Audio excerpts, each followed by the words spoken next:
Hey, welcome. It's Chris Petri. Thanks so much for coming by. We're going to have a great time. We're going to be painting sailboats. What a wonderful subject matter. This is actually a photograph that I took at a friend's shop. He has a large maintenance shop. He runs a large condominium complex, and he has a huge shop with every kind of a tool imaginable and welders and torches and the whole 9 yards. But in any case, he had some beautiful sailboats set up on the shelves of his shop, and I think he's into boating and sailboats and cabin cruisers and the whole deal. So I figured I took a picture of the shop photograph here. That's the shelves in his shop right there. So we can zoom in on this. So this is what we're going to be painting. Okay, that's the model sailboats he has in his shop on his shelf. And we're going to take this photograph and we're going to actually put it into a watercolor painting and just create a wonderful painting from the photograph we took in the shop. And we will have good results. So I'll zoom on back and you can kind of see we just used the photograph and recreated that photograph in watercolor. And it looks wonderful. And I'm hoping you're going to join along. We're going to cover every single detail you need to learn about how to create this painting. And also, too, I'm going to encourage everybody, if you don't want to do all the nitty-gritty details of everything we're doing here with all the hash lines and using a ruler and all these things, you can paint this in a much more looser fashion. You're the artist. So that's what's fun about my channel. I always mention, if you really want to take anything I'm doing and kind of do an offshoot and kind of do it in your own style and technique that you like to paint in, that's fine. Do it that way, too. I'm not saying that my way is the right way. I show you what I do, and I try to give as much information as I can about how I paint, but that doesn't mean you can't take this type of a painting and kind of create it in your own style. Maybe create it much more, loosely, maybe not as much layout and hash marks and things like that, but still get the essence of what I did here. And I think you'll have great success either way you go. So if you follow my plan here and my steps that I do all the way through this painting and this tutorial, great. If you want to do it your own way, please do. Have fun. That's all we're here to do, is have fun in watercolor. Enjoy the watercolor medium, which is just a phenomenal medium. We have a great time each week we get together. So let's start up here. The first probably half an hour to 45 minutes of my video is going to be pencil drawing and laying out the whole scene. No problem. If you don't want to do all of that, you can skip forward maybe half an hour, 45 minutes into the video, and then you'll see where we start to get completed with our drawing and we start painting. So you decide what you want to do, and from that point, it's all fun. Okay, so we'll see you in just a second, and we'll get started with the layout, design, pencil drawing, and then we'll get into the painting eventually after about half an hour. Okay? All right, we'll see you in just a second. All right, welcome everybody. We just saw the finished painting, and we're just coming back now. We're going to get started, and we're going to cover all the steps we need to get to the final painting that we did of these beautiful sailboats. So let's get started. So I'm just going to remove my custom logos there. So basically, we'll use some basic items. I think the main thing, we'll use our golden mean calipers so that we can kind of get some really good distances between our sailboats. So this is always good to have. This is made by Gelda, Jelda, Gelda. This is a really nice golden mean caliper. You can look up golden mean and do a research on that a little bit on the internet. But a lot of, all the great pro artists over time have always, a lot of artists have used the golden mean calipers. They started out years ago with wood, and now they make metal versions of these, but there's wood ones too. So I have some of the wood ones here too in my studio.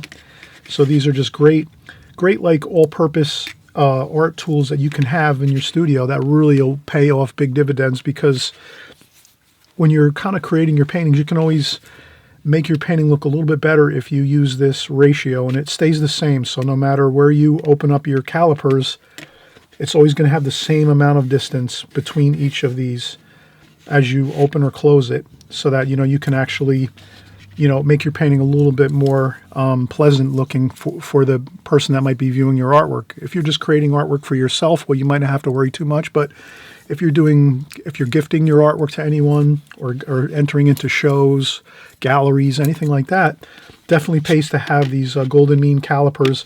Just a creative, fun thing to have, and you can kind of use it in your painting to just space things apart from each other using that ratio.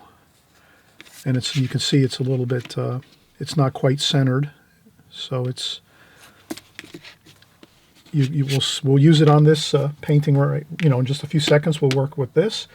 And so I'll just remove some of the other things. We're going to use a pencil here. Let's get started with the drawing and laying out our painting. I have my phone here. So again, I'm going to use my photograph here from my friend's shop. He had his sailboat set up. So I'll use this photograph. We'll use this photograph for our reference. So this is what we're going to actually create our painting from, a photograph. And let me see. I think I'll use maybe an eraser, if I can find my eraser here. This way I can prop up my phone a little bit. The glare on my lights here is kind of giving me a problem. I can't see the phone correctly. So if I do this and put an eraser there, yeah, I can see that much better now. And I'll put this off to the right-hand corner here like that, just so we can kind of see. So it's on camera. You can see what I'm working from. And we'll have our paint over here next.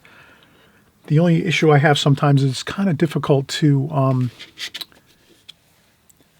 keep moving around everything on camera here at my art table. So we'll just leave it at this. This is fine.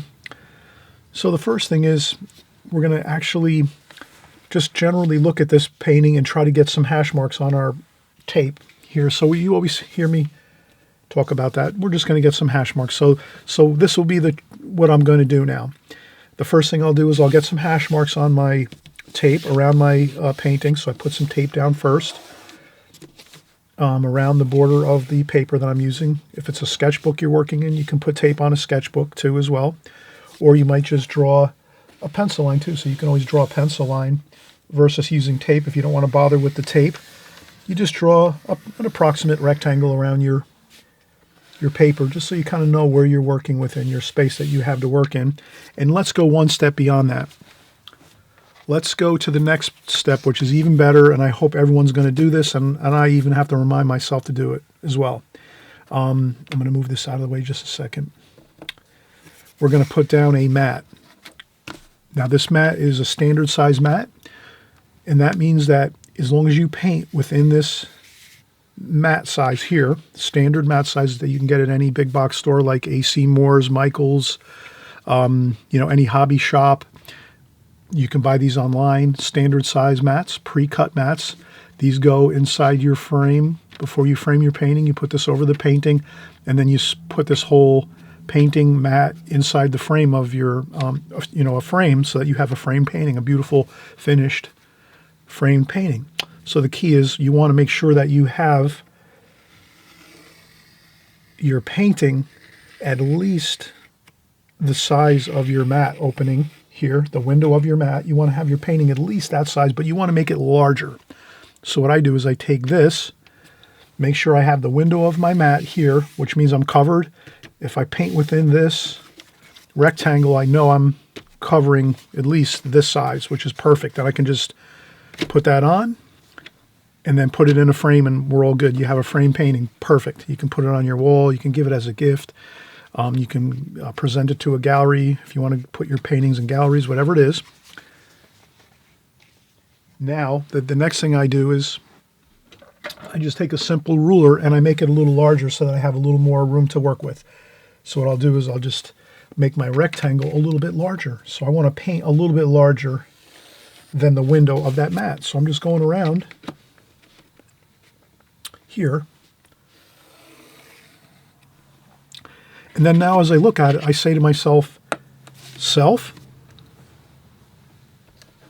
why not just erase all the lines and make the painting the size of the tape that I taped down? Because the tape is good.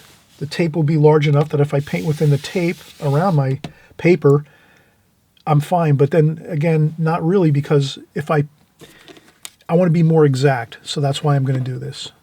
The window of the mat is the first line, and the second line is about a ½ an inch greater than that first line we drew, which is the actual mat opening. And then when we do this, we won't have any issues with things fitting in the painting correctly. So now we know we just create our painting inside that pencil line we just made, and I hope you can see that. And we'll go over it a little bit darker. So I'm just going to erase that first window that we made. That first pencil line was the opening of the mat. Then we said to ourselves, let's make it a little bit larger, another ½ inch larger than this window opening here with this pre-cut mat. Then we made that pencil line, and now we have that line, and that's what we do here. And now we can do this. And I'm just drawing this darker for you so you can see it and see how I did this. And like this. All right, perfect. Now you see the line I have here. This is where we have to paint to, pretty much, and then we're covered. We won't have any problems with putting our pre-cut mat on top of this and framing it right away. It'll be good to go. So we have that all set up. Now we're going to, again, talk about hash marks. And we're going to look at our subject matter, our shelf with sailboats on there. My friend Tom has a great shop with lots of interesting things there, and also his model sailboats here. So let's take a look at that and say, all right, so now when we look at this photograph, we can kind of see, we could crop out what's above here and just make it like this. So let's use... we'll just kind of like not worry about this top section here. And this is a shelf with a wall behind it. All right, so now we're going to say there's 3 sailboats here. Let's take a look and say, all right, yeah, these sailboats are actually set up close to what we would need them for the golden mean. So now we can take our calipers and just say we're going to make the masts. We're going to make just a little dash mark for where the masts are going to be for these. So you can kind of see already that we're going to kind of just, I think we can actually do this. So we can actually kind of work our way across the picture with these calipers, the golden mean calipers. And these are, again, made by Gelda, Jelda. They're the metal ones. They're small. These are perfect for anything like, like we're working here, maybe like 10 by 14 size. They work pretty good for that, or smaller compositions. So let's take a look here and we'll say, all right, I would say halfway is about here on this composition where the sailboats are. So halfway here. So I can make a halfway line here. So let's make a hash mark halfway. You can measure it if you want. You could take a ruler and just sort of, this is 12 inches here, so 6 inches is halfway. So then we're going to do 6 inches. Here's about halfway in the painting, which is about there. So then we can say that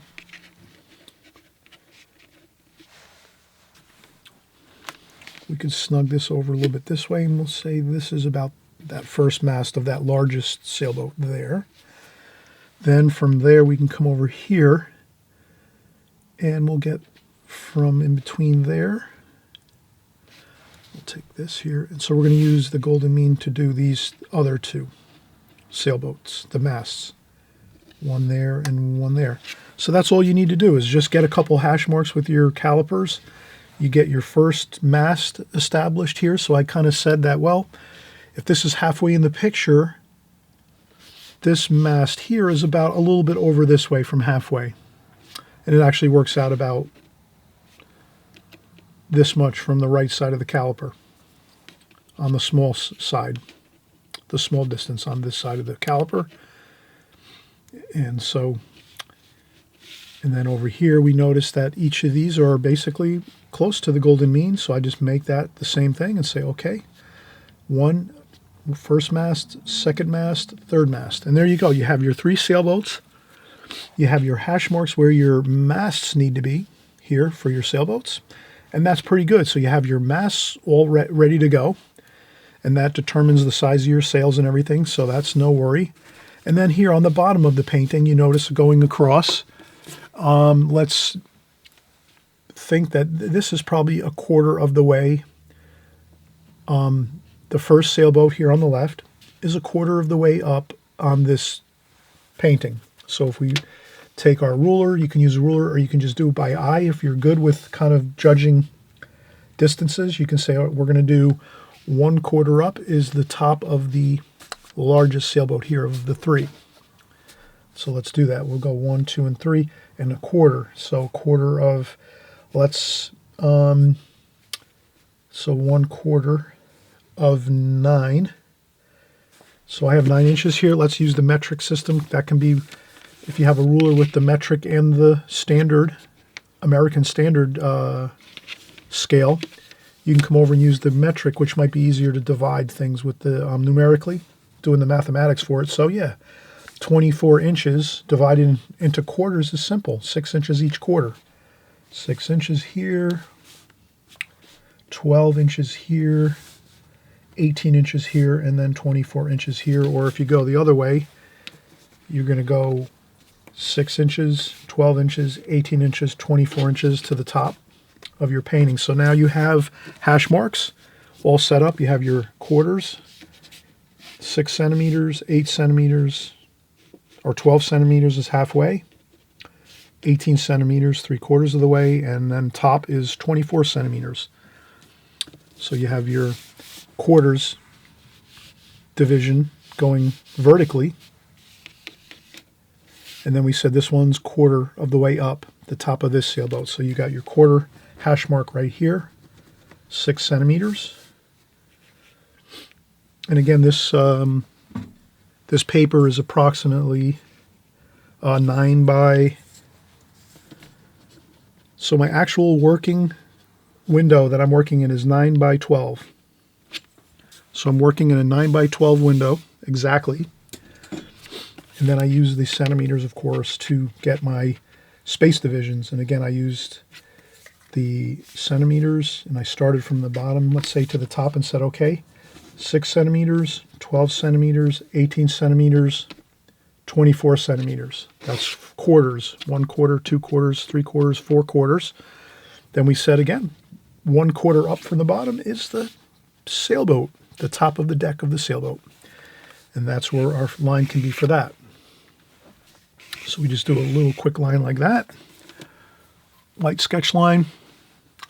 Then we notice about a little bit below this quarter line is the other 2 sailboats, and they're kind of on the same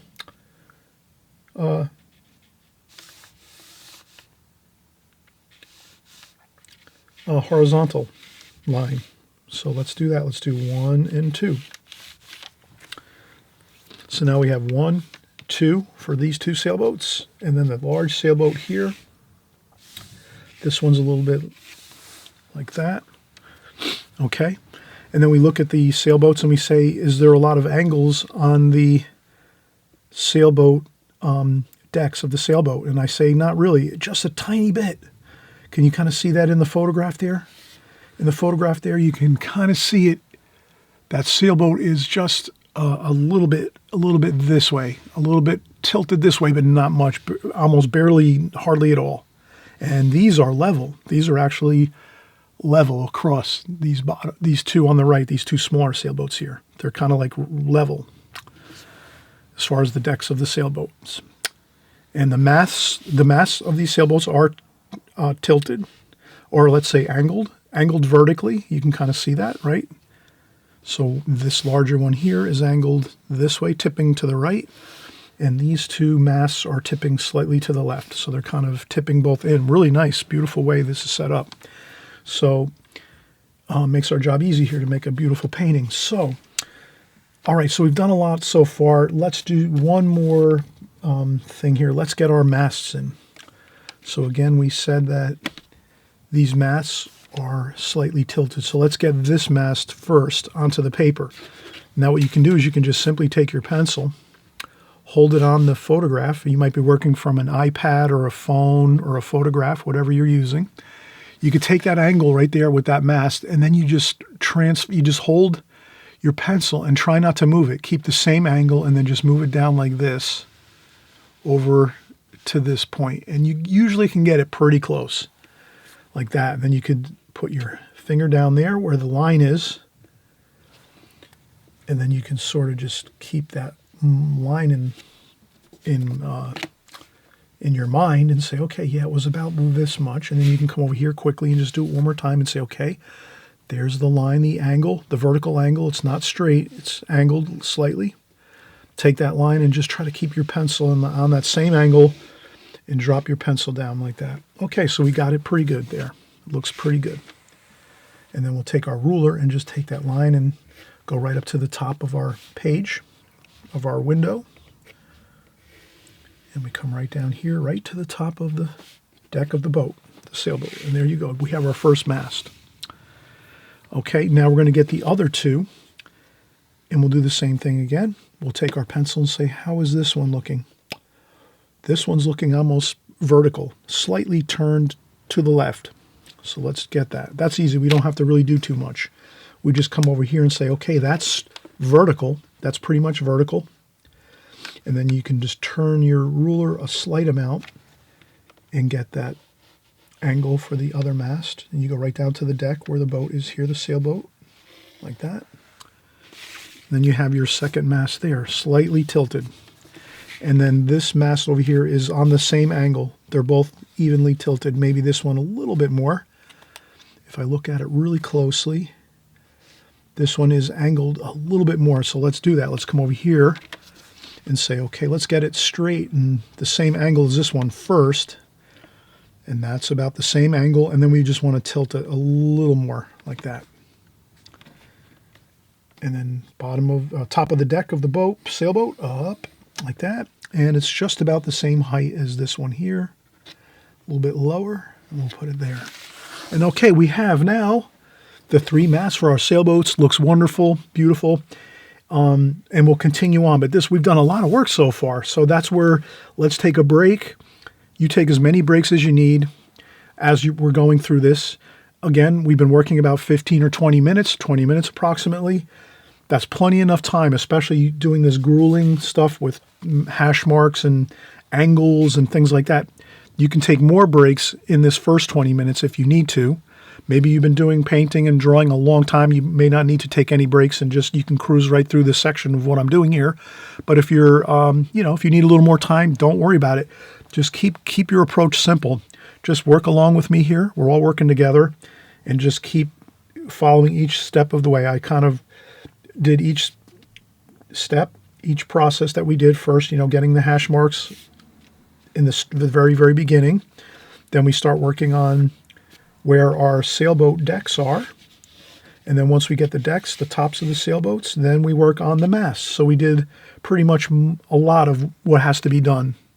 The next portion is getting the sailboats in, the actual, bodies of the sailboats in, which is fine. And it's going to actually be models. So we're going to create the little pedestals on the bottom, and we'll put a paint can in here and there, and the little interesting details we see in the shop here on this shelf.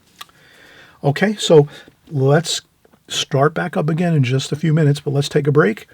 Take your breaks as long as you need them. Maybe some of you might say, I'm going to do this one day, and then the next day I'll come in and do the painting section of or the painting portion of the painting. So you break it up into whatever amount of segments you need to create this and have a fun time of it and not get overwhelmed. Or you can take more of a loose approach and not really get too concerned about everything being placed correctly. You can kind of do this in a looser fashion. You can generally get some things in the right places and do your sailboats and have a fun time of it. And you don't need to get into all this minutia of all the angles and the golden mean calipers.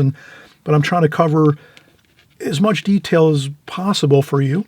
But you can do your own thing. You can just create this without worrying about incredibly detailed distances between masts, and if you get the general idea of it, you'll be fine. But I want to cover everything that I'm doing so you can kind of have the options if you want to do this in a more really methodical fashion and, get into the nitty-gritty details of like what I'm actually doing. But again, you don't have to do it in that. You can just wait till we're done drawing all of this and then use that drawing to get your, pretty much close to accurate drawing in, and you can start painting with this, and we're going to have fun here.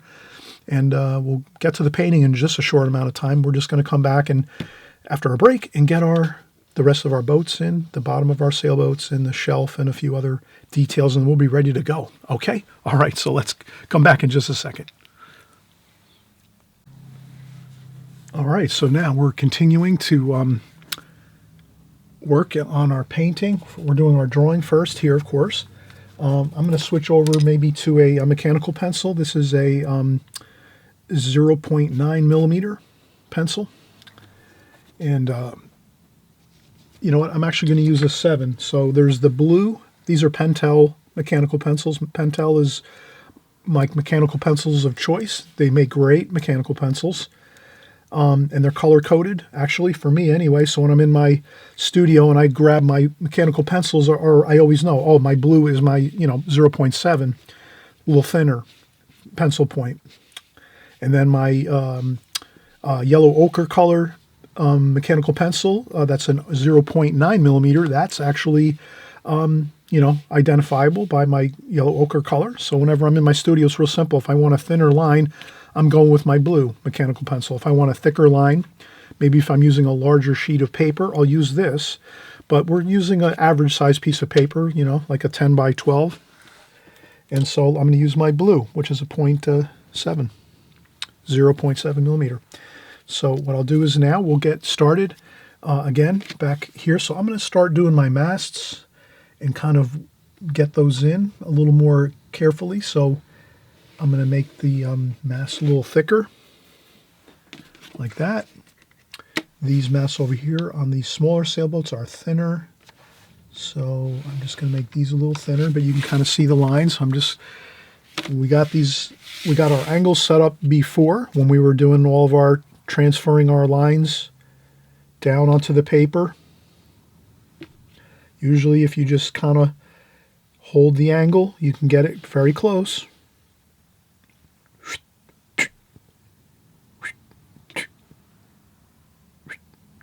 You can get them pretty close if you just do it that way. Hold it up to the photograph, your iPad, your iPhone, your picture, your books. If you have some art books and you're painting from books, you can just say, okay, how's that angle? Oh, well, I'll hold it up to the book and then just kind of bring it on down like this to the paper, and that's it, and you have the angle.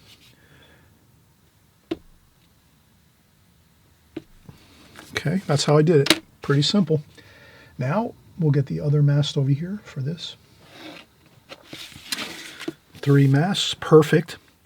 Now let's do the tops of the boats here. So now this one here, the stern of this sailboat is a little bit from the edge of the paper. So I could just kind of guess, not guesstimate, an estimate of that's about where the stern is. Maybe over here a little bit. And then we're just going to do, it comes down this way. And then we have a paint can. So I'm going to paint it like I see it here. I don't want to try to get too clever. I want to just make sure I try to get, so this is the paint can there. And it actually looks like I could go a little bit. I could probably make the paint can a little bit smaller like that. That looks better. And then here, if I look at my paint can, a little bit below halfway, here is the bottom, the keel over here, and that goes up like so. And then let's come over here. Now, I'll probably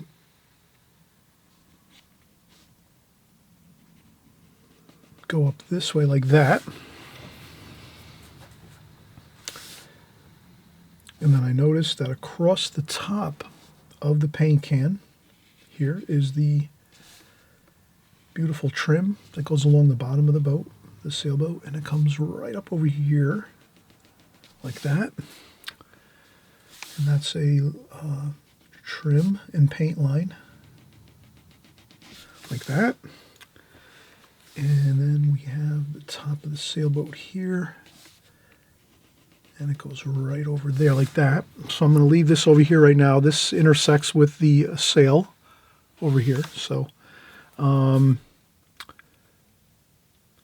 maybe I'll do that. Maybe I'll do this sail.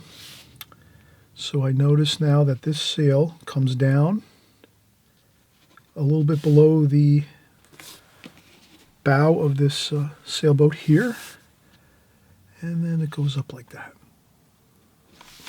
So this sail, and now with this sail here, it's on a little bit of an angle, and it's a little bit down from here. The sail starts about a little bit below the top of the mast here, and it's got a slight, and you can even do, you can use stencils, things like that. So I'm just going to do this, a quick little, like that. It's got a little bit of a curve to it. And then this is pretty much straight line right there. So let's do that. Like that. So you have your straight line here where the wind is pushing into the sail, making that a really straight line. It's got a little bit of a curve to it, but let's leave it pretty much straight. This has a curve to it here, so we got that little bit of a curve. And again, I always have my hand resting on the paper, and then I just use my pencil accordingly. And I think that looks pretty good. Now this sail ties into the bow of this sailboat here, and this sailboat comes right across like so. And then when it's about here, we have one of the sails of this sailboat lying down in front of the bow of this sailboat here. So I think we're getting pretty good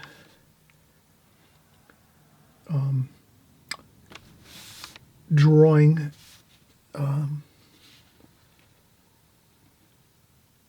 So here I'm going to do the vertical line of the front bow of this sailboat. It's kind of a vertical line first, just for a little bit. Then it angles like this. And it angles down like so. Then about where the mast is on this sailboat here is where it's sort of the keel goes in like this. And then all of a sudden now we're seeing the pedestal for our sailboat. And these are model sailboats, of course. And so that goes about halfway across. From here to here, halfway is the front of the pedestal that we have here. That's attached, that the sailboat's attached to, that keeps it upright. And then we have the angle here.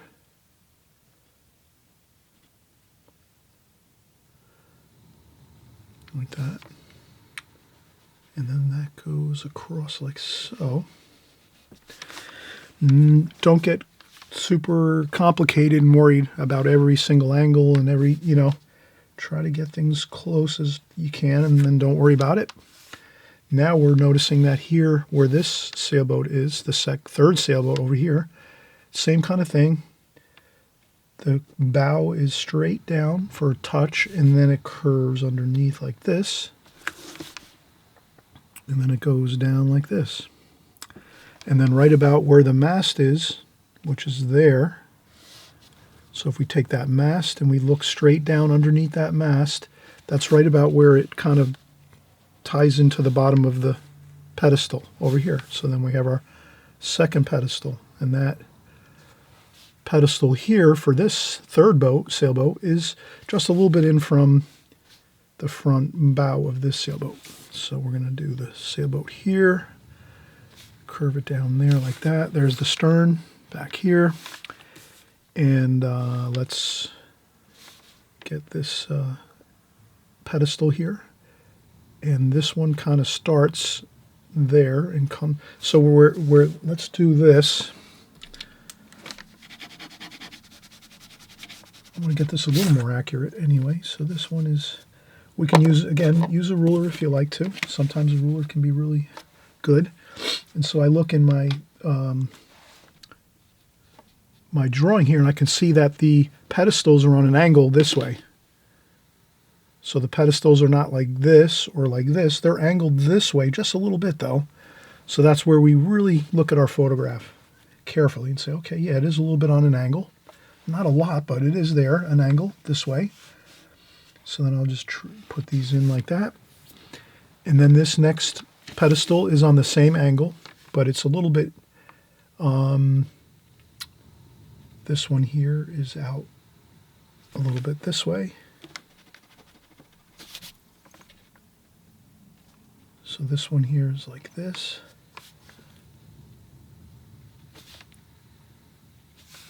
And this one's pretty much like this. And then same thing, it goes like that. Angles back like this. Only thing is I made this too long. It should be like this here. And then we do the same thing like that. And we go back this way. Okay, so we have our two pedestals on the bottom of our sailboats. They look good. They also have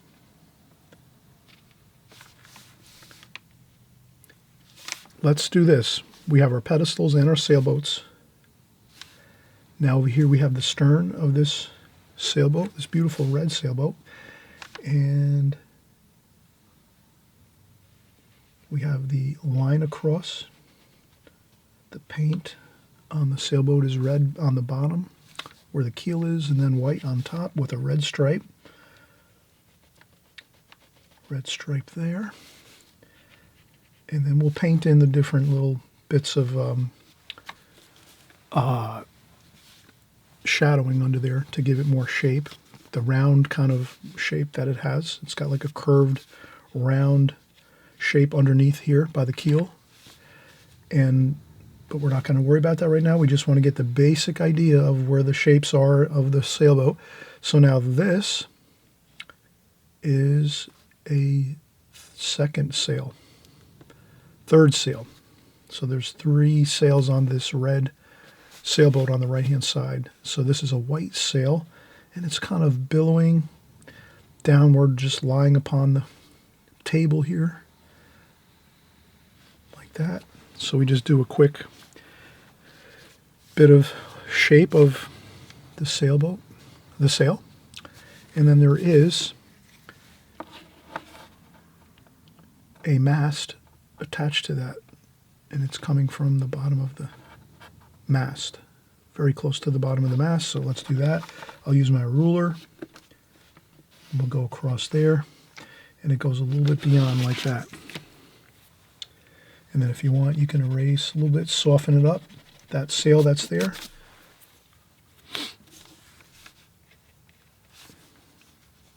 Now, I'll just make another secondary line just to give it a little bit of thickness to it. And then here we're going to start, let's do this. Let's get some rigging lines in. One there. One here.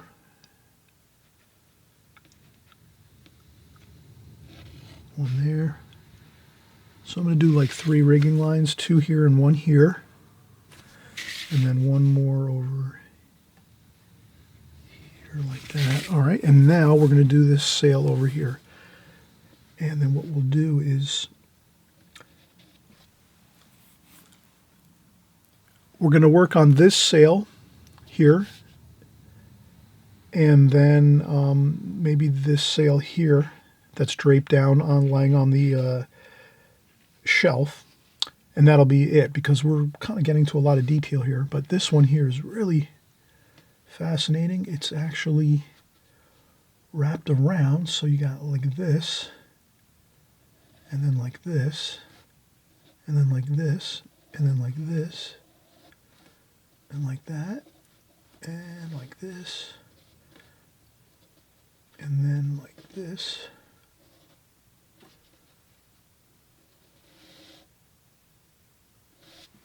Like that. So I tried to get this the best I could. This sail over here on the right-hand side, on the very rightmost sailboat. So that's pretty much the sail over here. Then I can just get this a little bit more like this. Okay, and now we'll do one more. There's one more rigging line here. I'm not too concerned, but I'll get that in. And what else? We have this here. This sail over here on the front bow of this rightmost sailboat. So now this sail comes down like this. Like that. And it sets down right on the shelf here, like that, like that. Okay, again, we're doing a lot of detail work here. And again, you can make this a lot more simple than I'm doing, or if you want to get really into the details of this, keep working along with us here as we go. So I'm doing the full detailed version of trying to get this as close to possible. You know, pretty much like pretty close to a realistic painting of these sailboats on this shelf here. But again, you can do it more loosely. Don't get as much into all the details. Do it more of in a fun, free, flowing way. You do it your way. You're the artist. You do it the way you want to. Paint it the way you would want to paint it. And what's going to make you happy as an artist, I don't know. Everyone's different out there. You all have different styles and tastes and what you enjoy in artwork, and different artists you like, and different styles and applications of your paints and your washes, and you know how much you like to draw. Do you like to draw a lot? This is probably for someone that likes to draw a lot, you know. But if you don't really like to draw as much, do a simple approach to this, and not as much detail. Maybe as little as you need to just get the basic idea of what I'm doing. But in any case, we're having fun here. We're enjoying ourselves.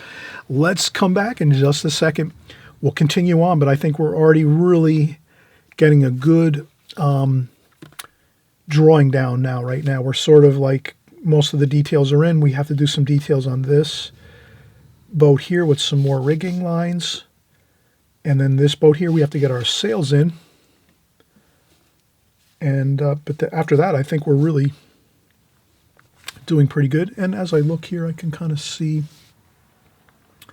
I'm going to kind of do this here. I'm just going to get this one section here. This is like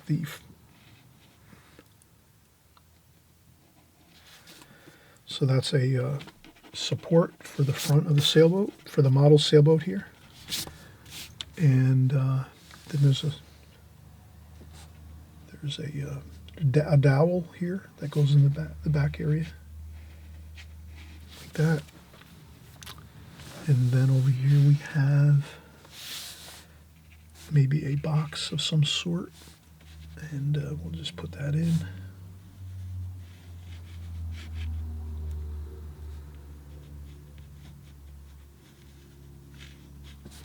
Okay, so we'll put that there.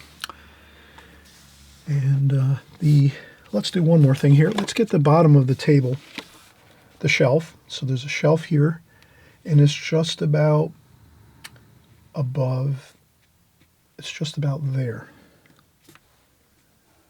So the shelf,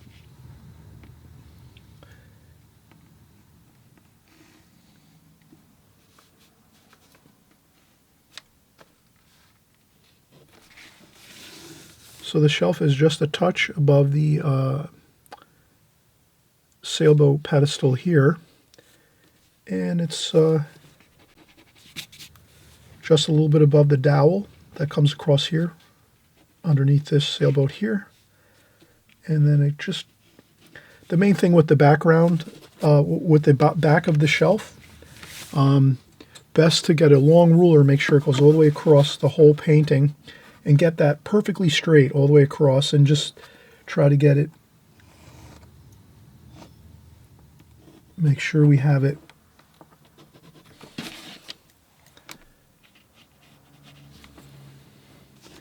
and that's an important, very important level line across the painting. And I think that's good. So let's come back in a second or two. Let's finish up our drawing. Shouldn't be much more than another 10, 15 minutes to finish the drawing, and then we'll get right into painting. Okay, so we're going to be right back in a second. All right, so we're going to get back and finish this drawing. Let's get back into the swing of things here. So the next thing we're going to do is we have this completed, this sail. I think this is where we left off. And then we're going to have some rigging coming down here from the top of this mast. And this goes beyond here a little bit. And I think the reason why is this stern of this boat, the second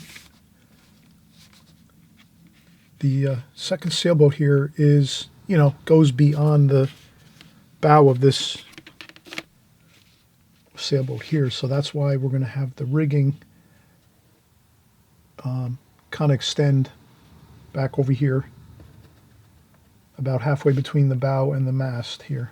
So right from the top, the very tippy top of the mast on the second sailboat, and then down to there. And these here, we're just going to leave these pencil lines hit and miss. Maybe you can do a little bit of dark and light. I don't think we're going to paint those in. And we don't have to do every single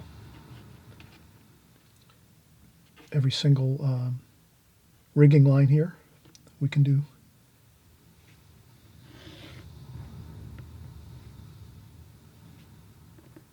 and then we can do some hit and miss here.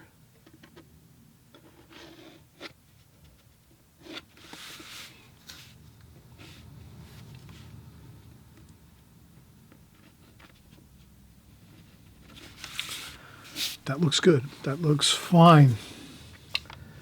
Now, this here goes across.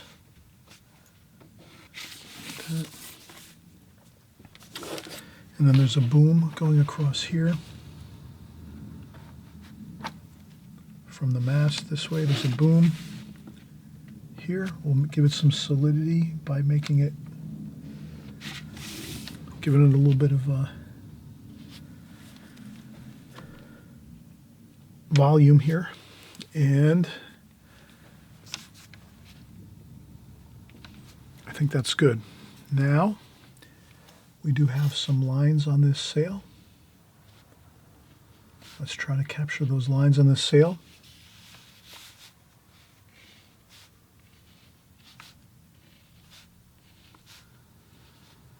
Like that.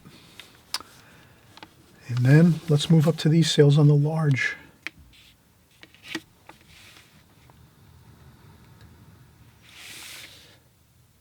sailboat here. So this one here, the sail starts here, and I think we can do this one by hand.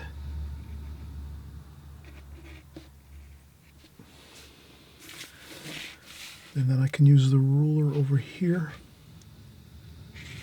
and then I kind of look how much space between the top of the sailboat deck and up here. It's about that much there. Like that. And then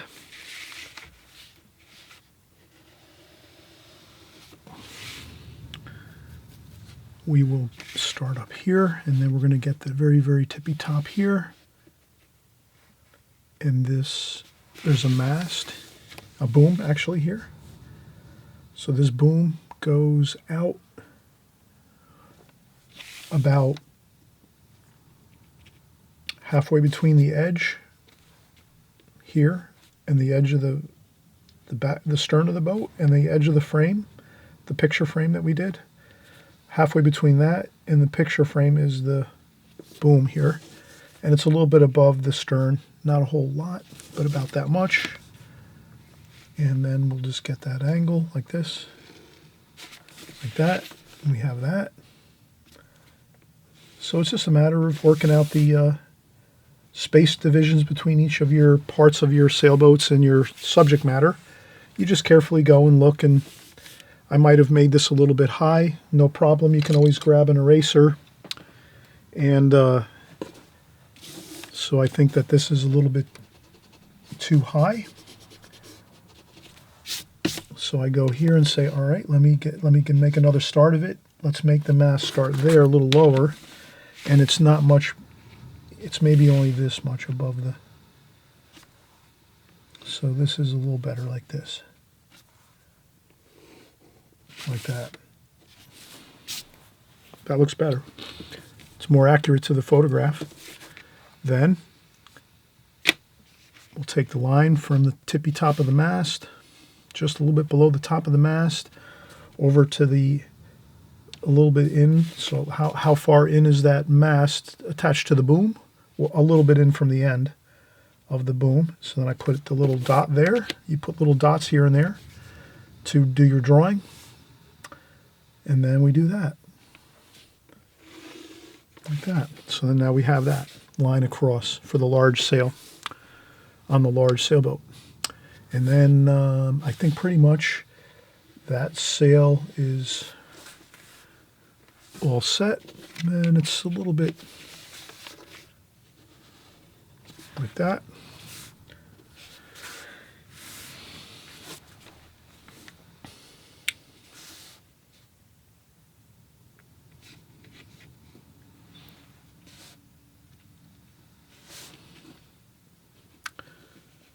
And then we have this here. So this is the wood bottom and the keel, which is more of a wood tone, like a raw sienna. And then you have your like French ultramarine blue, Prussian blue top section here of color. And then here we have blue. This sailboat's blue and white. And I can see right now that that is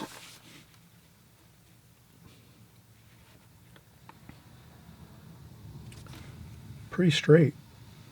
That line that goes across the paint, where the paint is on the bottom, where the keel of the boat is down here, that's pretty much a straight line across, and then there's a stripe that goes across the boat, a blue stripe like that. We're going to get that in there. This one has a red stripe going down, very fine red stripe, and then it's red at the bottom. And there's that little bit of a swale there where the hull of the boat is. And this one's kind of dark. We don't see that much shadowing under there. It's dark, very dark. And then there's some darks on the top of the boat. Little bits of details. We'll do that with our painting. So no worries. Don't worry about the fine details. You can do that while you paint. Okay, so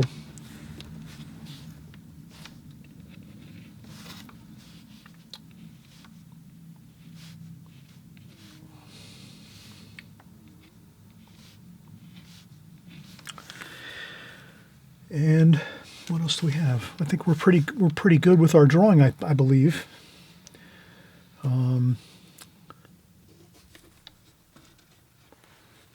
I think we'll leave it at this. And we're going to start our painting now.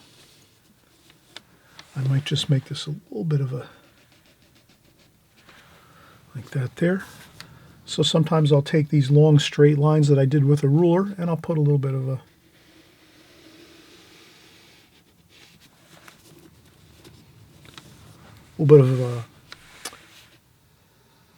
curve to the curvature to the lines, the straight lines, and then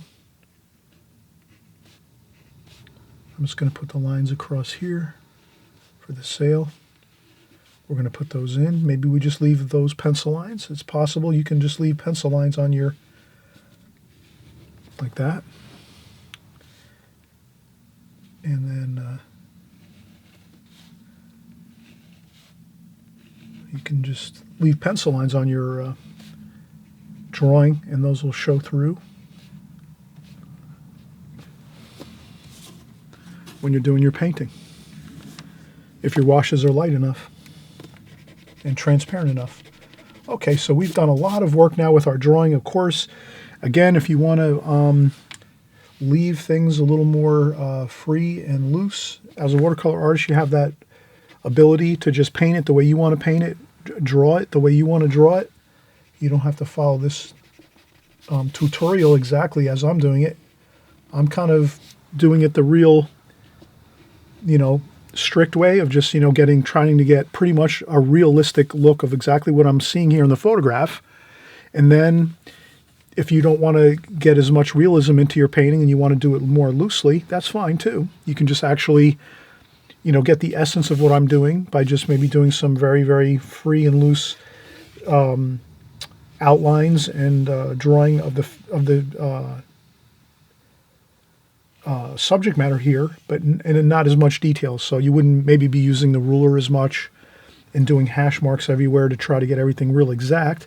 You might just do a more simple approach to this, which is fine. Again, you're the artist. You'll create this the way you want to, but I figured I would, again, do the details of everything so that you can kind of see how I approach my paintings in this way to get this outcome of trying to get this pretty much realistic to what I'm seeing here in this photograph. All right, so we're almost ready. We're ready to paint. I'm going to take a quick break. We'll come right back and we'll start the painting. Okay, so we're ready to paint now. Let's get our paints all set up. I have my typical palette here. Let me move some of these things here.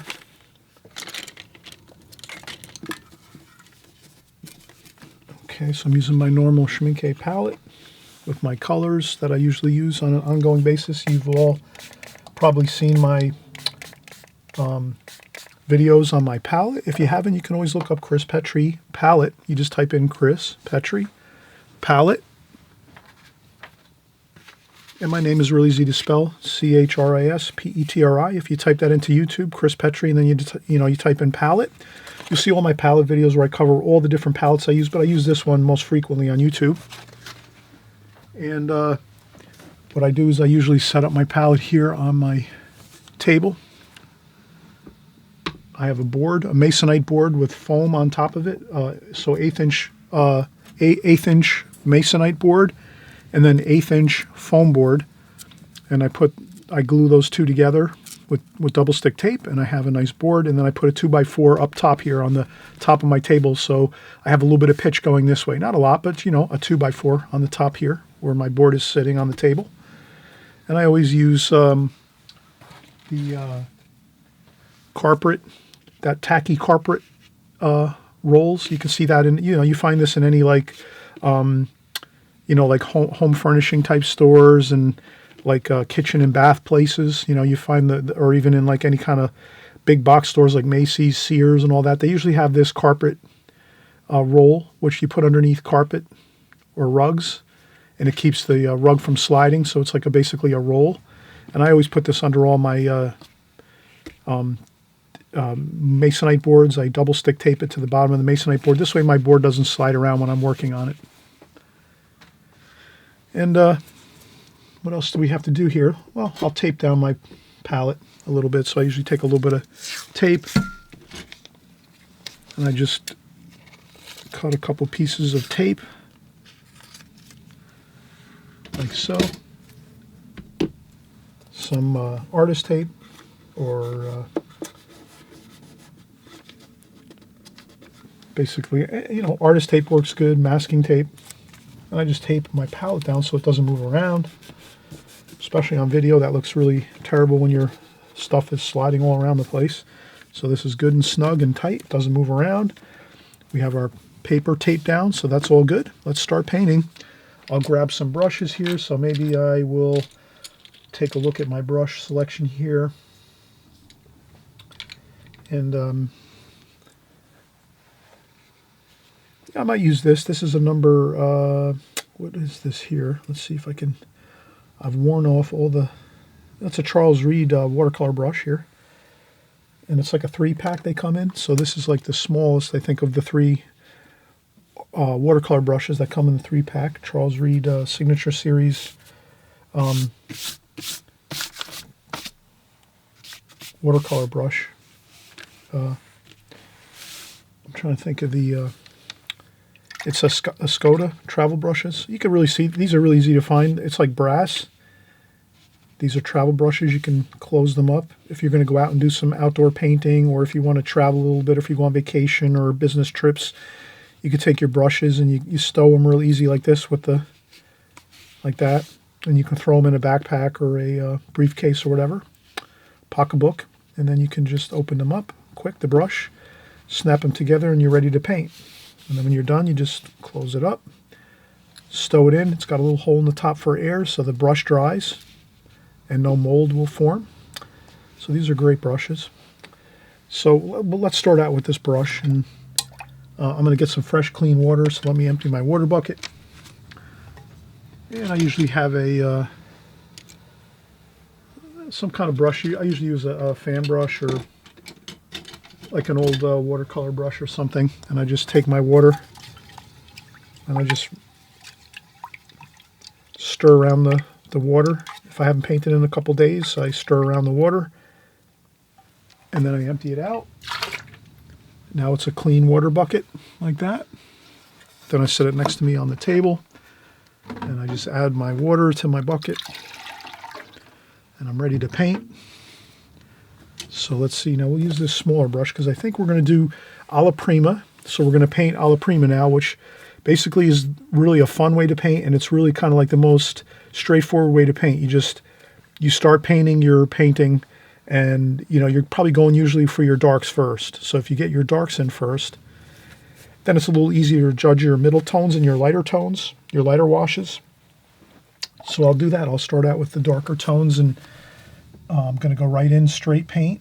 No water really, just a damp brush, French ultramarine blue, a little bit of burnt umber, and a little bit of burnt sienna. So I have like a warm and cool dark, maybe a little bit of some Prussian blue, a little more burnt umber, burnt sienna, and I think we have a nice dark there. And then I'm going to go right over here, and I'm going to start at the stern of the first sailboat, and I'm just going to go carefully and I have my hand resting on the paper, of course, and I just slide my brush across, and I press down on my brush so you see my brush hairs are fanning out as wide as I need it as I go across here, like that. And you just fan it out as wide as you need it to get that coverage.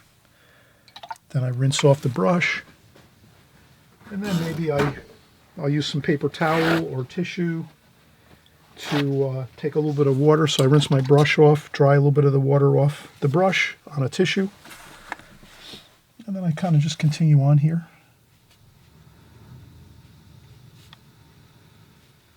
Then I can go in and get some French ultramarine blue if I want, add some of that in here.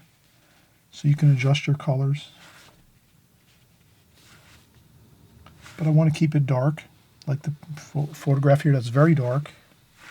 So let's just keep it that way. Let's not try to reinvent the wheel. Okay, so this is our sailboat, our first sailboat, the largest sailboat. And that's pretty much the really dark painting on the upper part of the boat.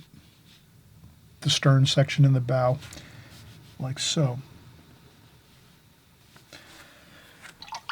And then if you want, you can always take your tissue and blot up a couple areas just to get a little, maybe a little bit of variation if you want. You lift up a little bit of, like that. You could add in a little bit of raw umber too to warm it up a little.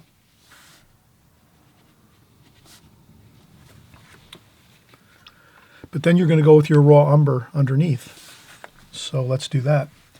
Let's take our raw umber. So now we're just going to mix our next section over here. Raw umber. Maybe we have a little bit of raw sienna or yellow ochre over here. Let's use those two. Raw umber and yellow ochre I think works fine. Now what we do is you can even take a little bit of this mix, which was the blue, French ultramarine blue, Prussian blue, burnt sienna, burnt umber, kind of that mix here. And you can add a little bit up here to just make that a little darker. So you make a little dark section up here. So you're having your mixes that you are creating as you go, and you're trying to match what you see here. So I'm going to match here and say, okay, well, it's kind of darker under here.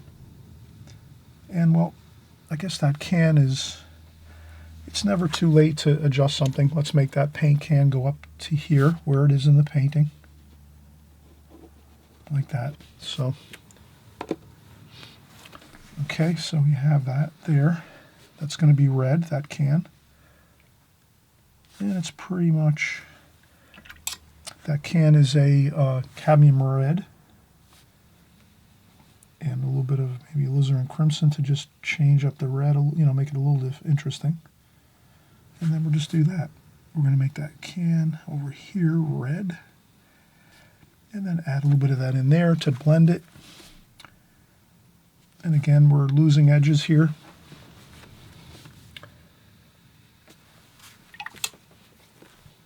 So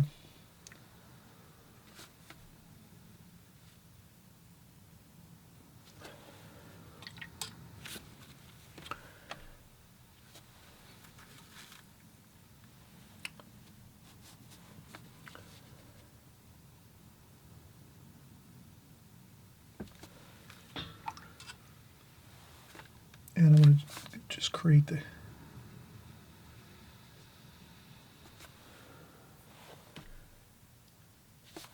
and what I'll do is I will do some of that detail in a second over here with the writing on the can here. This looks like it's probably a paint of some sort, or so let's leave that like that, and we'll a little bit of yellow in there too, and then there's some squares on there at the bottom. So I'm just going to try to keep it close to what I'm seeing in the picture, photograph. There we go.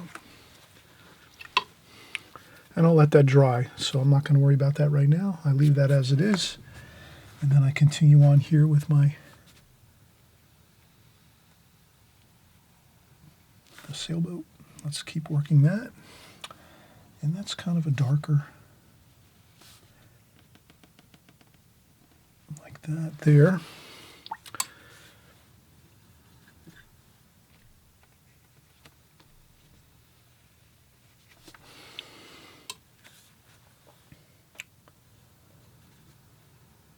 Raw umber and a little bit of that mix there, just to get some darks. And there's a dark there, and it goes across, and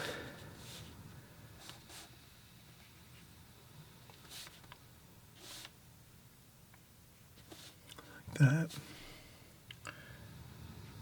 Dark there. And there's a little bit of raw sienna maybe in here.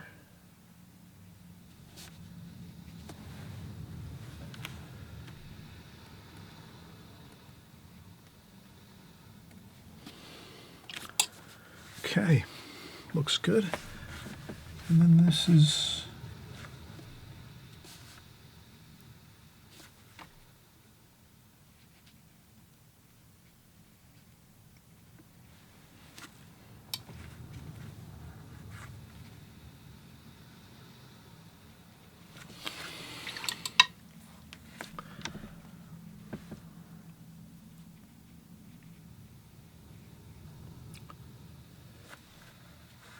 and then we have a dark under here. It's like a shadow there. And then let's just move right along here too. Let's get the shadow started over here, because we're just going to try to connect things if we can. Let's connect our subject matter here like that, and then I'll probably add a little splashing there just to loosen up a little bit, and that should be good. And there's some dark over here. Okay, so now we're just connecting up some shapes here. Our boat platforms and our sailboat platform over here. And I think what we can do now is we can do, there's a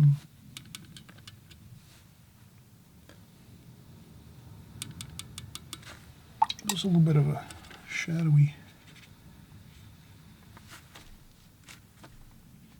kind of a shadowy look there with some, so I will just kind of try to blend in what I am seeing in the picture.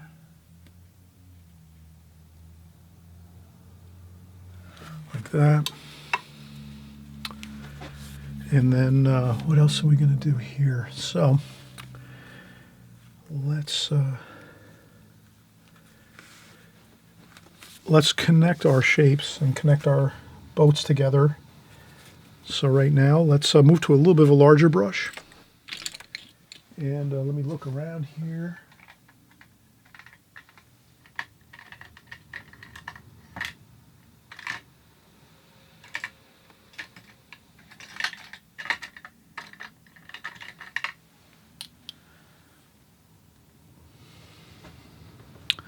Okay, this is the largest of the set of 3. So again, this is the number 10 Escada travel brush. And so I'll go with the largest of the 3. This is the smallest, and there's a medium size. I have that somewhere over here. So let's rinse the brush, get some colors going here. So what I'll do is now, I'm going to try to do this blue. This is like a purplish blue. So let's go with a French ultramarine blue, a little bit of purple, maybe a little bit of cerulean blue, cobalt blue. I rinse my brush off, dry a little bit of the water off on a tissue or a paper towel or a sponge.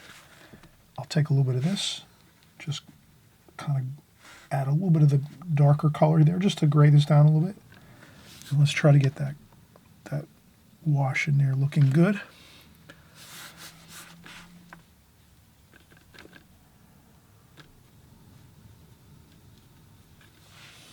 So I'll just try to use my whole brush here like this. Good point on this. So this has got a good point yet. And there we go. And then I'll just sort of get that wash on this sail.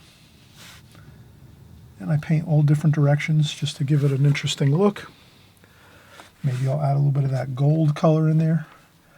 Warm and cool everywhere, so let's add some gold and maybe raw umber or some yellow ochre here and there, just to modulate the colors a little. And I'm going to leave that as is, like that. Then, next, we're going to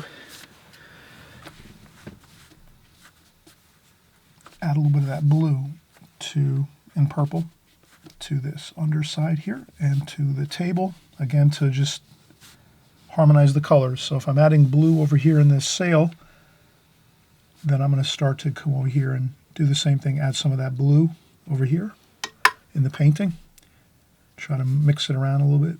Just be careful. I always mention be careful when you're adding washes to your paint on your watercolor painting. You know, you have to let the sections dry, so you're better off letting things dry before you add in colors. But it's best to always do a little test spot first and see how it goes, but that looks pretty good. And add a little bit of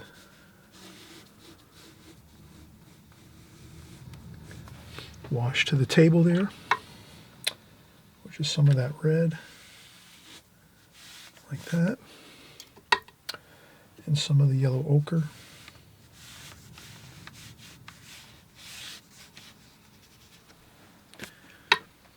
And a little bit of splashing.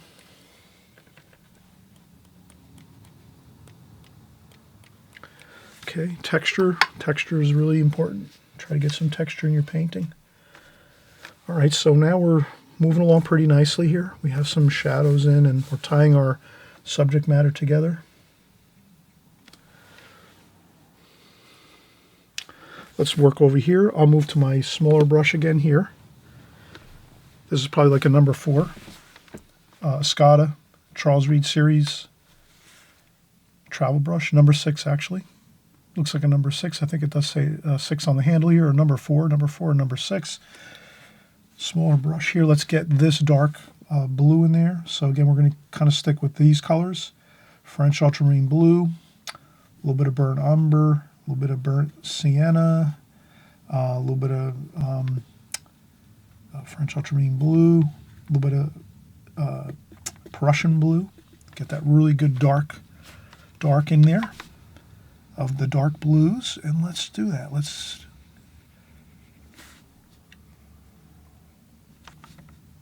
And then we'll use the point of our brush to get that nice point there, and then you're gonna pretty much straight paint, not much water for these darks here that we're doing. And then we're careful not to paint into this sail. There's a sail that's draped over the front of the third sailboat over here on the right hand side, so let's make sure we don't paint over that. So that's there. And then why not, we'll do the pinstripe on the boat. So this here is very carefully, we just go a little bit at a time and go across. I would stop at a few spots. I wouldn't kind of connect every line there. Maybe like that. That looks pretty good.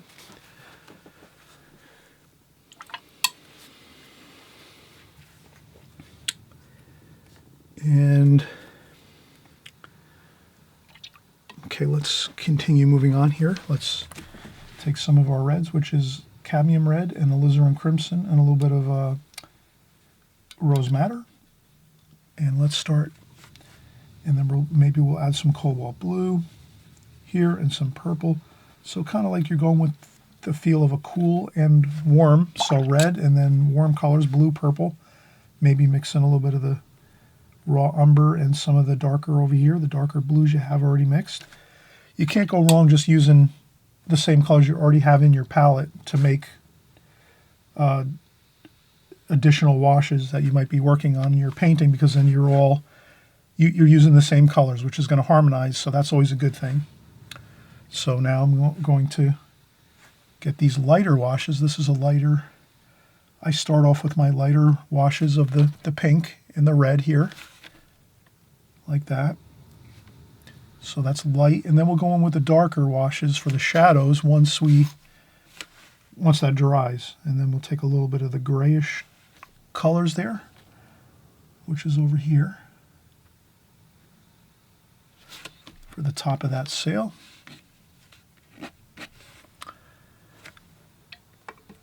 And there's a little more red there at the top. A little mystery shape there. And then over here we have more. We have the same red. And this over here is very light. So this is where we try to make this as light as possible. Rinse off the brush, dry off the brush, and use a damp brush to get your lightest lights. And then we have some more here. We have some more, it's like a pink and red color here in the center of this fold of the sail. And then we have some more over here, some more pink and red, and some more over here. So once we get that lighter wash in there, we can let that dry. We could even smooth that out into the background a little bit here, like that. And then we'll get some of the darker washes once this dries. So let's leave this be, and we'll come back to this in a little while. Once it dries, then we can go back and do some shadowing. And then what else should we do? Let's do the darker reds of the bottom of this hull of this sailboat. So we're going to go in and get some cadmium red, alizarin crimson, maybe a little bit of burnt sienna, cadmium red. Let's get some really rich, beautiful reds, some alizarin crimson. And let's get those reds in there right away. And this looks like under here, it's going to be a little darker maybe.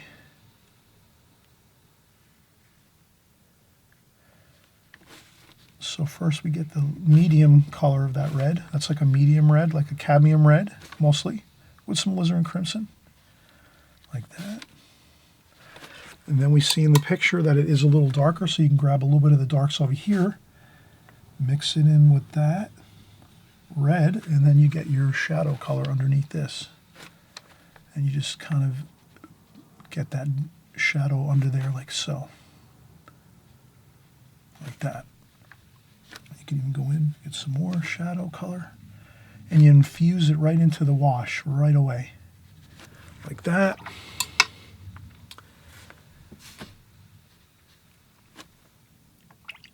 And then back here is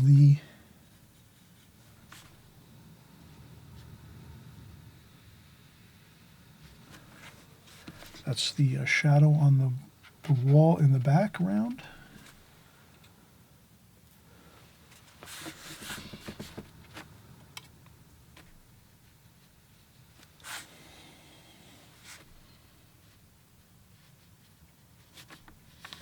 Okay. And then some more shadow over here.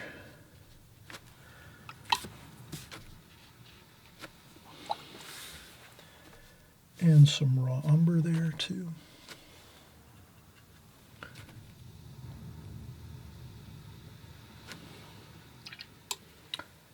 And again, some more raw umber here.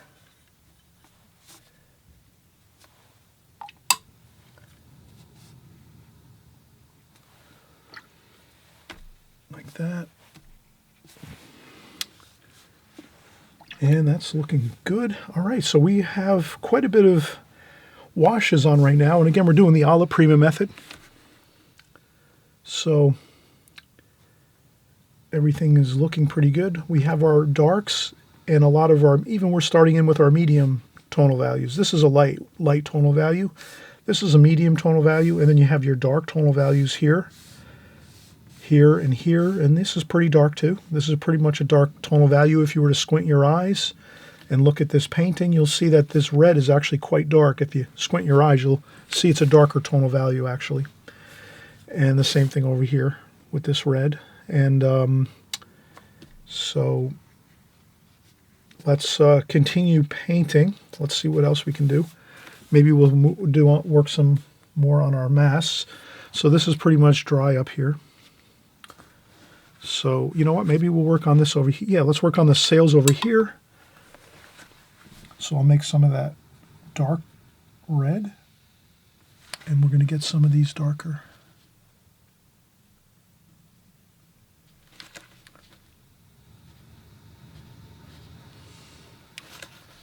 And there's some dark shadows here, like so.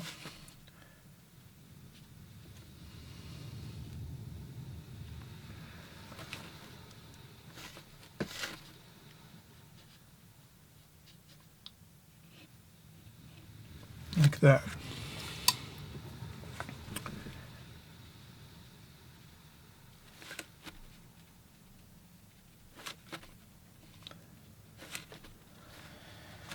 And then maybe I'll blot up a little bit of paint there just to keep that light in there.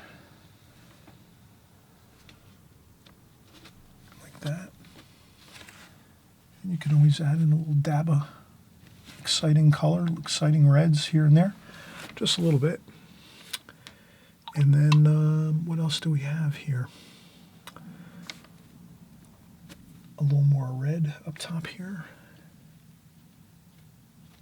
Like that.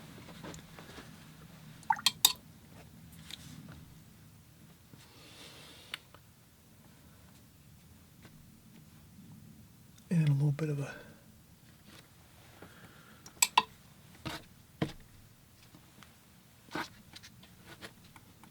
and if you ever create a brush stroke and it doesn't look good, you just erase it with a little bit of water and blot it up, and it's pretty much no problem. It's kind of works itself out. And then we'll take some more raw sienna and just get maybe a little bit of a mast here. These masks are kind of white, but let's make them raw sienna in this painting because we're going to try to harmonize our colors here a little bit. So I'm going to add that raw sienna here and there. And what else do we have while we're working here?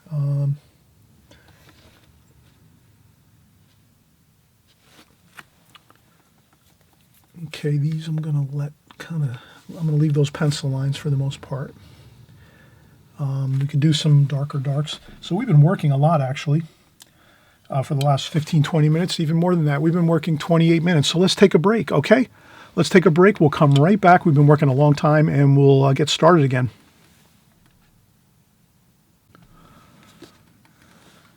All right, so there's nothing like the glazing technique. You can kind of see we're working through our painting in a real methodical way. We're basically starting out with our darks with alla prima, getting the darkest darks, as you saw, with our painting here across this boat, the first sailboat.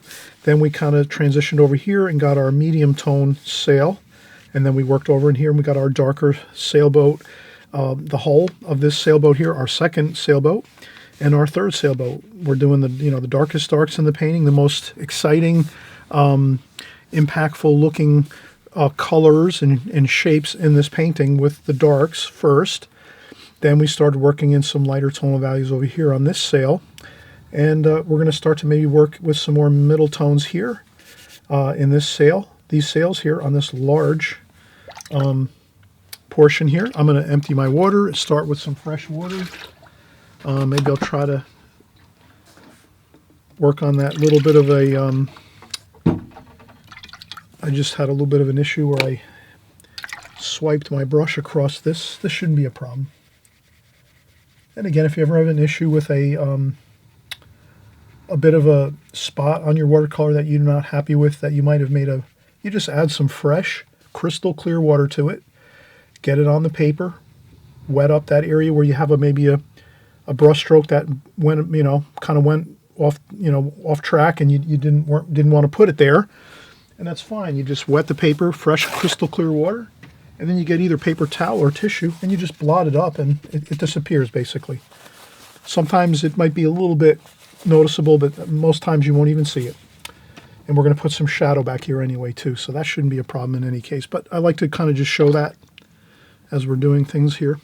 So what I'll do now is I'm going to stick with working with the photograph, and let's create some beautiful raw umbers here for these sails here.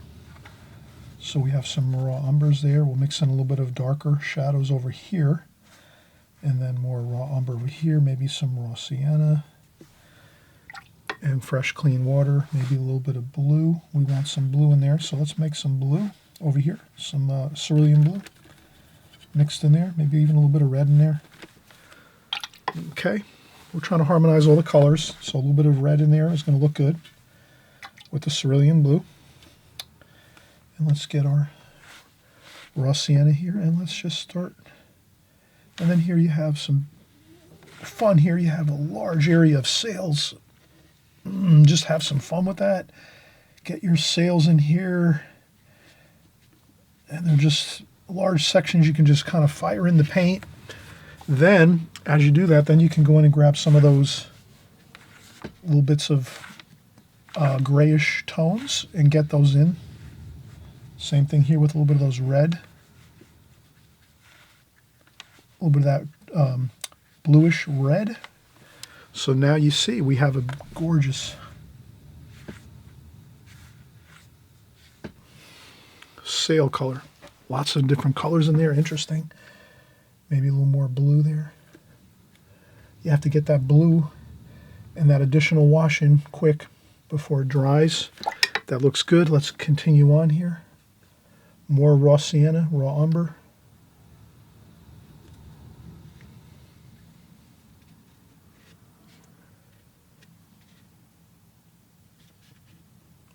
And I'm just going to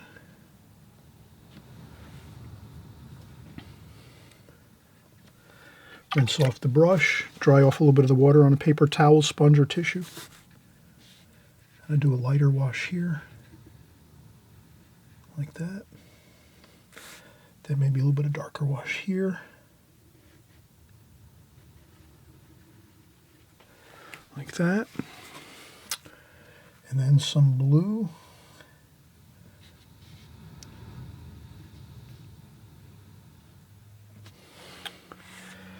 bit of a shadow in here that goes right on up there. And then let's go right into the background here. This is the shadow of the sail, like that. In the back here.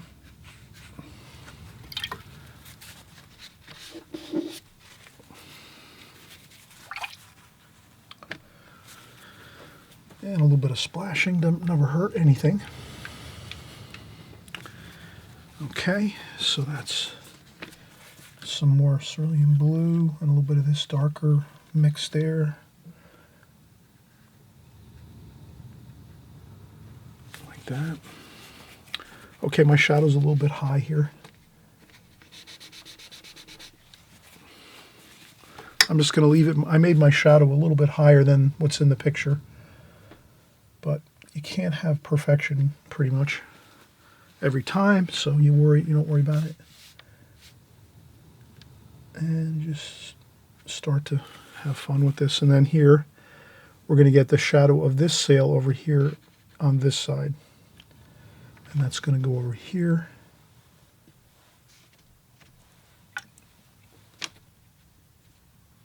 Like that.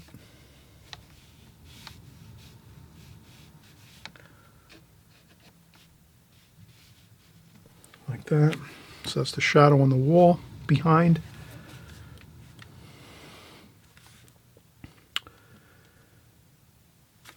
Then I see if I move this over here, I see some shadows up here, so let's get those in.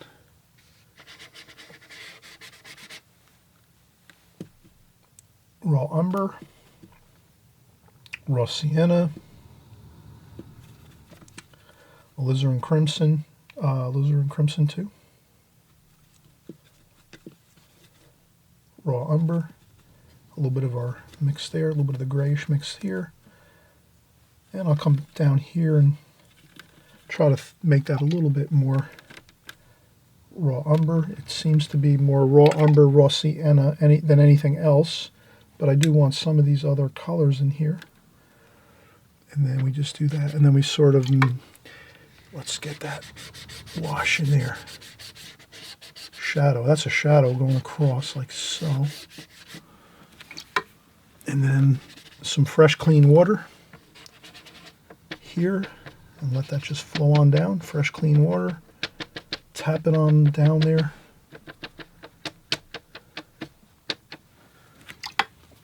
But there is some light over here, so let's leave that light over here. And this is like that. Okay. And we have some more of that shadowing over here. Let's do that.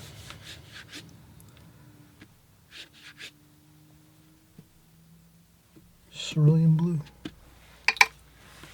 Raw sienna. Raw umber. Okay. You can paint right out of the picture. And then I'm going to get some more shadowing up here. You can see that.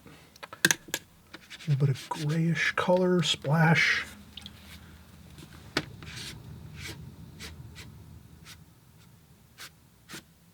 Like that. Okay.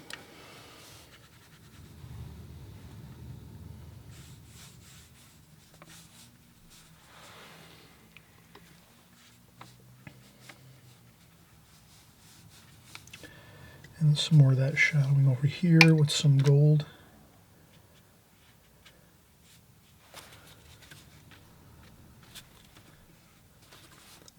And this is shadowing over here under the sail.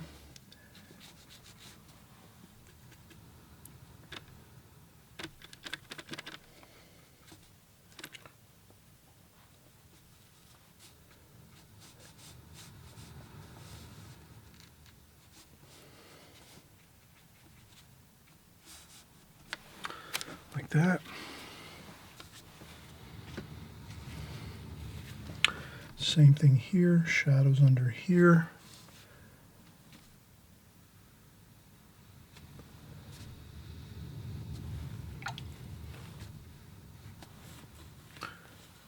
shadows under here. So I'm just kind of taking all that shadow color and going in here. Reds, blues, purples, whatever mix I have here, grays. And I try to just leave some of the lights that I see here.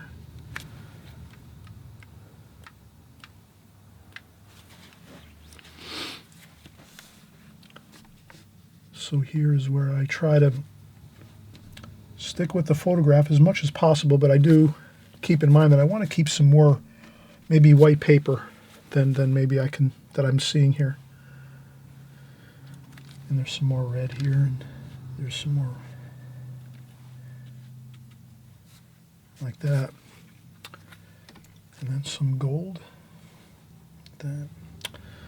So I try to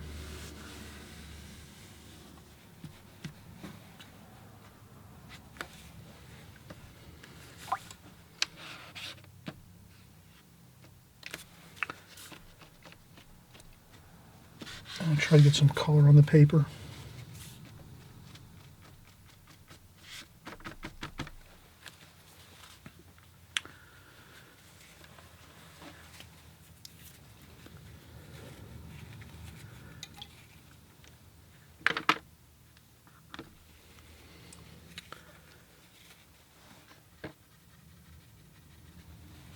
Okay, I think that's looking really good. Let's let this dry now. That's the most important thing now. You've added a lot of washes to your painting. You've gotten your shadows in, your background colors, lots of water, light washes. We just let the mixes work themselves. Nothing wrong with making really light washes from all the mixes that you've used and created already in your painting, because if it's a really light wash, you're really not going to nothing's going to stand out and look awkward. It's going to all kind of harmonize and blend because you've already used all these colors in the painting. So that's really the kind of the great thing about watercolor is, as long as you've used all your colors in your palette that you've used in the beginning of your painting to start out with, like let's say in the alla prima method that we've used here so far, you can use those same colors and mix some gray washes with, mixes of like reds and blues and purples and golds and things like that, raw umbers, raw siennas, yellow ochres, cerulean blues, some French. You can kind of mix all your colors and get some of them lighter washes on your painting, and it looks really good actually because it's all harmonized together. All the colors we've already used throughout the painting, so when you add those in a lighter effect or a lighter wash, it really blends in nicely and looks really good. So I'm hoping you're having fun so far. I always mention, if you haven't subscribed to my channel, please subscribe. The button is right there on the right hand side. You just click subscribe. All it does is you'll just notice that the next time you open up YouTube, you'll see some of my videos in your homepage, so you won't lose track of me, because we're getting here together every weekend and creating paintings, having fun, just creating new paintings in the watercolor medium. So as long as you're here every weekend and you're practicing a little bit and following along with us here, and even if you're maybe don't have enough time to paint and draw, you can always just watch the videos and you'll learn a ton just by watching. You'll hear the same terminology, the same types of methods and techniques we use, the colors, all of these things you'll just eventually commit to memory. And that's a really big help when you're painting watercolor. You kind of want to learn all the little tidbits of information and all the nuances of the medium, because it'll help you a lot to create more beautiful paintings if you want to actually, keep going down that path of trying to create more beautiful paintings and getting a handle on the watercolor medium. It's great to know all the terminology and the colors and the different techniques that we use and the methods that we use throughout our work here. So let's come back in just a second and we'll finish up our painting, okay?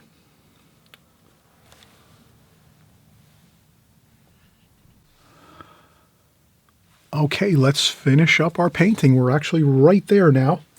The last thing we're going to do is just add a little bit of details to the paint can. There's a little bit of a shellac or some polyurethane or some sort of paint can here. So we're going to finish up some of that writing details on the can. We're also going to add some details to the masts and the rigging and some of the top deck parts of the sailboats here. So we want to get some of those details on the top portion of our sailboats. So let's go in. We're going to grab our raw umber and then some burnt umber, some raw umber, some cerulean blue. So I'm just going to kind of create some colors here. We have some reds, maybe some alizarin crimson over here too, so we'll get ourselves a nice array of colors here.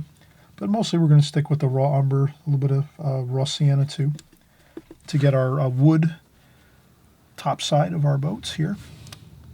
And that's really going to look great. And I rinse off my brush a lot and just tap off a little bit of water on a tissue or a sponge or my apron, whatever I have. And then we'll just create some just indications of some of the wood for the tops of the boats here.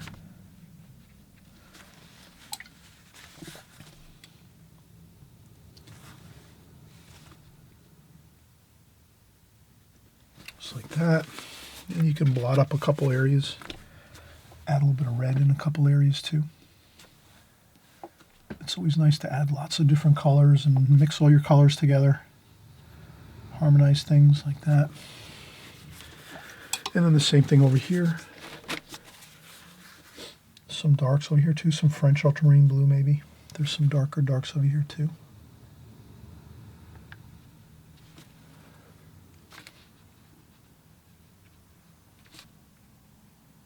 And again, no need to get too detailed. Just get some shapes in there just to kind of to let the viewer know you haven't forgotten about the tops of the boats there. And you can blot up a little bit too. I think that's good. You might make some breaks in those lines so they don't all look the same. That looks good.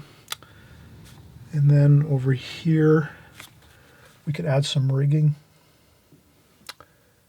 So here, I'll just add some rigging and some chain blocks and things that they have on these.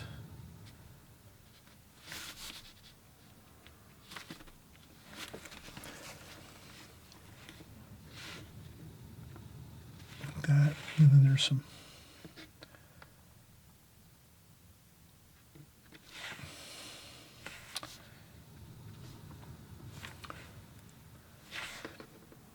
some other rigging up here, so it's always nice to kind of put those little bit of details in there if you can, here and there, and it'll go a long way. And I think that's pretty good there.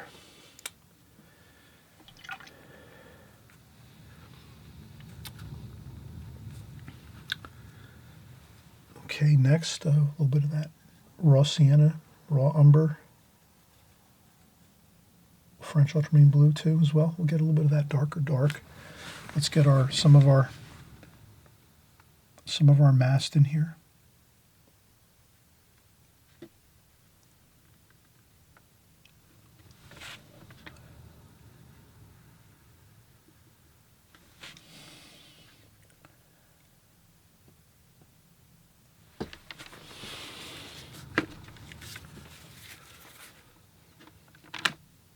I'll put this over here.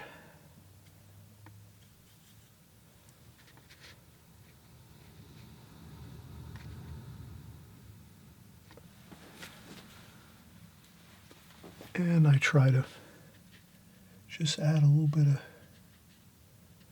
detail.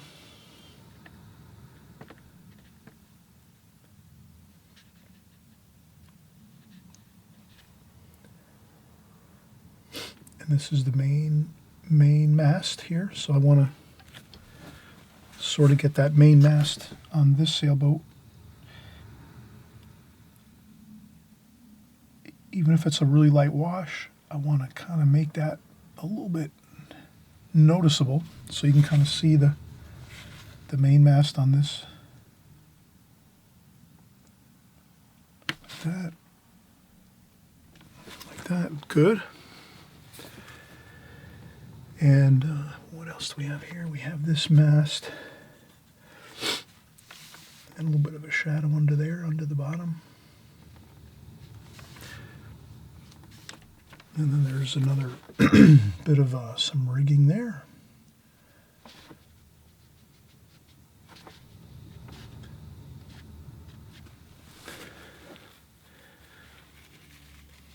right, that looks pretty good.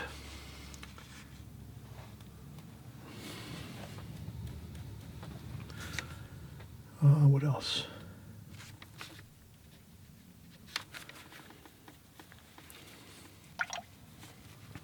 And a little bit of shadowing under here, under this here, so we have that little bit of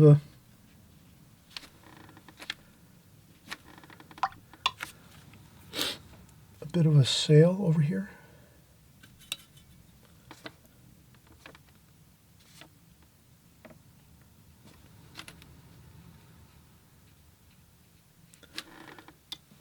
And we'll put a little bit of wash on this side of the sail, like that. So you can kind of see it. And there's a little bit of a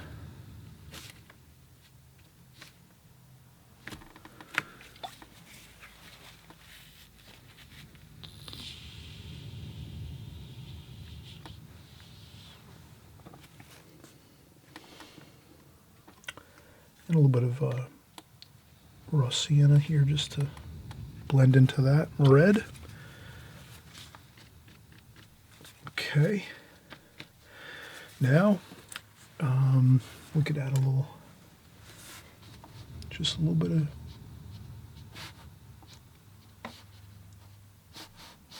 like that.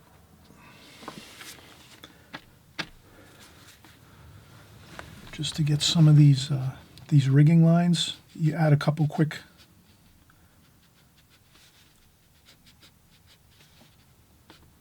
and it kind of feels like there's some light catching on these, and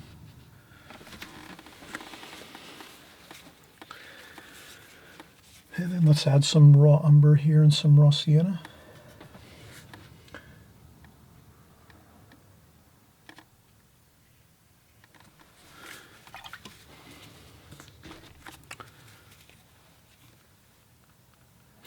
Okay, so now I'm pretty much, I think I'm going to just do a couple more details here. I think we're pretty much, we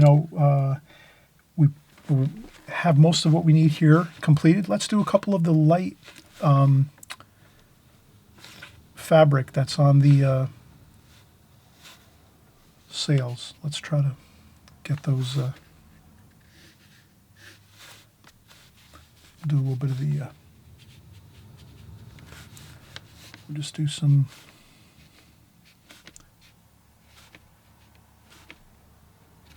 I think just a little bit like that is fine. You already have the pencil lines on here, so a lot of these are fine. You have pencil lines.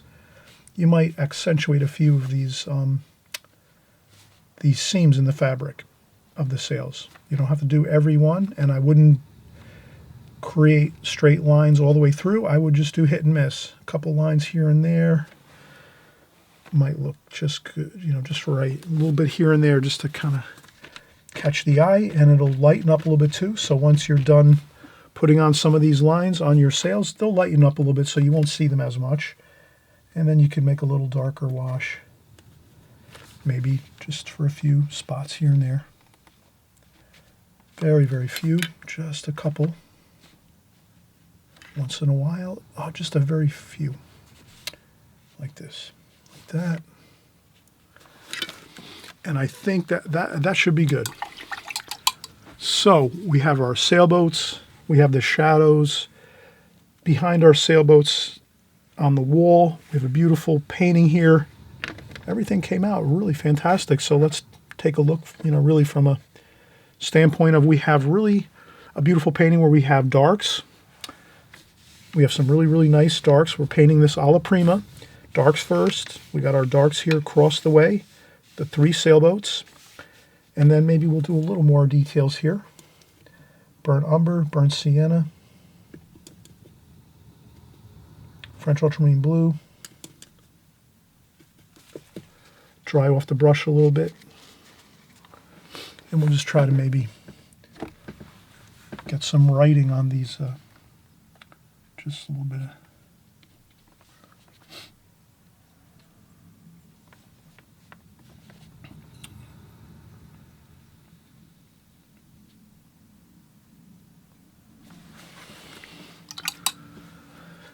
and then we had some more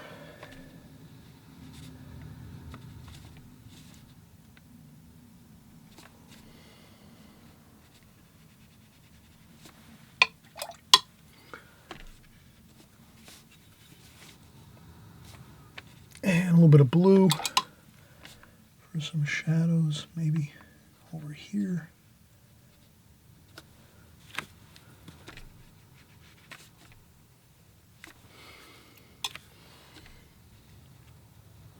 A little bit of shadow along the bottom of that can there. Bit of a paint can we have in the studio here. And there's another.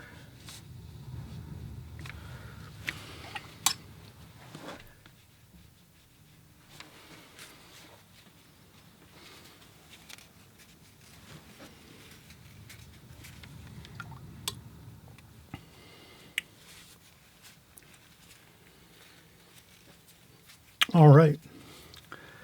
The only thing I think we could do is maybe a little shadowing on our pedestals here.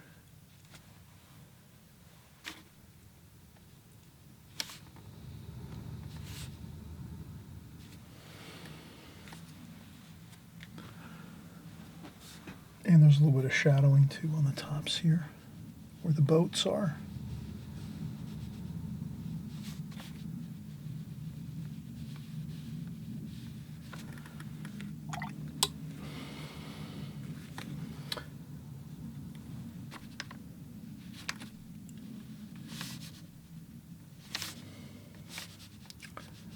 And a touch of shadow under there, but I think most of the light is actually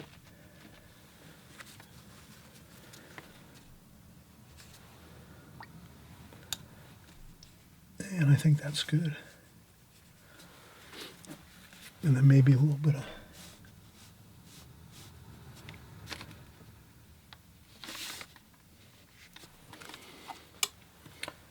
I'll try to get a little bit of accentuation here with some colors.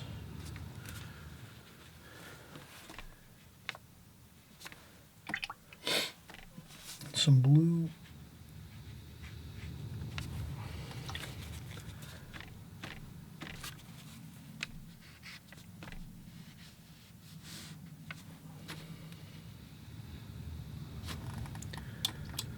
That looks good, the line across there. All right, that's it. We're completed. Hope you had a great time. Hope you had fun here on this painting. Again, some beautiful sailboats. We can always take a little bit of time here to peel off the tape and kind of just see how it looks. When we peel off the tape, you'll see a little more of a border. It's going to look pretty good.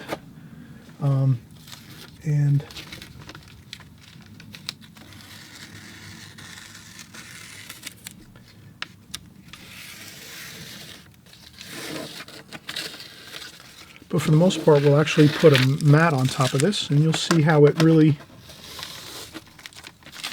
helps to put your lines down first where your mat's going to be, so that when you're done with your painting, we could just move our palette over here to the left, and we could set our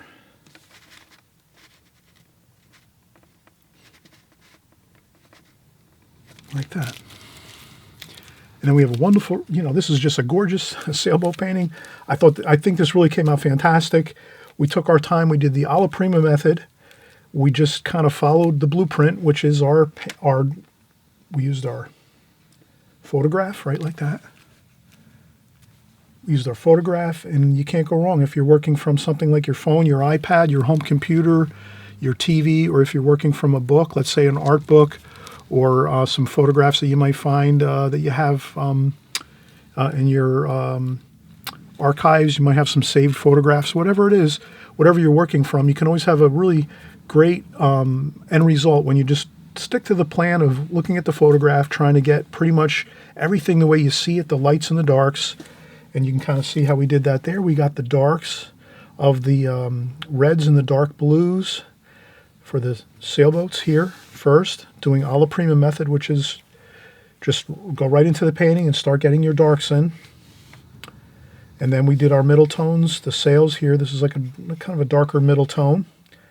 And then some lighter tones to finish up with the background washes too, really, really light. And some details here and there. Some rigging with some dark bits of subject matter in your painting to kind of like add sparkle to it. And, you know, just a fantastic and fun time we've had here. So thanks so much for coming by. I appreciate everybody coming by and painting along with me.